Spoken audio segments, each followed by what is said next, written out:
విజయ్ విడాకుల వివాదం సంచలనం 250 కోట్ల భరణం డిమాండ్ 35 కోట్లు ఇవ్వగలనన్న హీరో తమిళ సినీ పరిశ్రమతో పాటు రాజకీయ వర్గాల్లోనూ స్టార్ హీరో విజయ్ విడాకుల కేసు తీవ్ర చర్చనీయాంశంగా మారింది. ఆయన భార్య సంగీత కోర్టులో 250 కోట్ల రూపాయల భరణం కోరగా తాను 35 కోట్ల రూపాయలు ఇవ్వగలనని విజయ్ కోర్టుకు తెలిపినట్లు సమాచారం. అలాగే కుమారుడు కుమార్తె భవిష్యత్తు బాధ్యతలను తానే తీసుకుంటానని కూడా ఆయన పేర్కొన్నారు. 27 ఏళ్ల వివాహ బంధానికి ముగింపు పలుకుతూ సంగీత విడాకుల కోసం దరఖాస్తు చేసుకున్నారు. నటి త్రిషతో విజయ్ సహజీవనం చేస్తున్నారనే ఆరోపణలను ఆమె తన పిటిషన్ లో ప్రస్తావించినట్లు తెలుస్తుంది. వివాహేతర సంబంధం మరియు శారీరక క్రూరత్వం కారణంగానే విడాకులు కోరినట్లు ఆమె వాదిస్తున్నారు. అయితే ఈ ఆరోపణలపై విజయ్ నుంచి అధికారిక స్పందన పూర్తిగా వెలువడాల్సి ఉంది.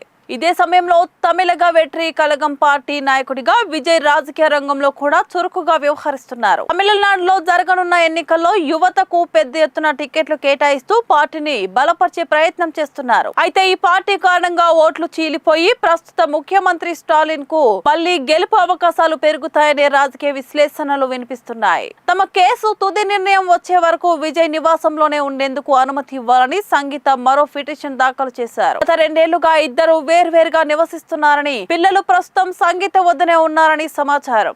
ఇదే సమయంలో ఎన్నికల్లో తనను ఓడించడమే లక్ష్యంగా సంగీత చర్యలు చేస్తున్నారని, తాను ముఖ్యమంత్రి కాకుండా అడ్డుకునేందుకు కుట్రలు జరుగుతున్నాయని విజయ్ ఆరోపిస్తున్నట్లు తెలిసింది. ఎన్నికల అఫిడవిట్ లో విజయ్ తన వద్ద సుమారు 605 కోట్ల రూపాయల ఆస్తులు ఉన్నట్లు వెల్లడించారు. అయితే భార్య సంగీత, 2 పిల్లల పేర్లపై ప్రత్యేకంగా ఆస్తులు నమోదు కాలేదనే విషయం కూడా ఈ కేసులో మరో చర్చనీయాంశంగా మారింది.